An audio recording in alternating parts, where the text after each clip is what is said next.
మనం రాయలసీమ వాసులందరికీ నేను మాటిస్తున్నా, మీకోసం ఒక కూలీలాగా పనిచేయడానికి నేను సంసిద్ధంగా ఉన్నాను.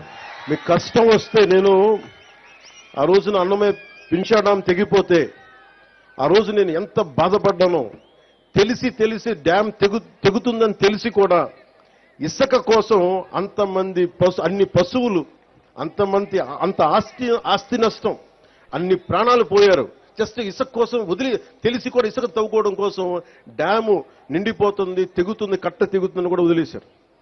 నాకు బాధ్యత, నాకు నిజంగా ఆ రోజున ఎంతమంది యువత వచ్చి బాధపడతా ఉంటే నాకు అనిపించింది, నిస్సహాయత అనిపించింది నాకు. అరే నా చేతిలో కనుక అధికారం ఉంటే ఏదన్నా చేసేవాడిని.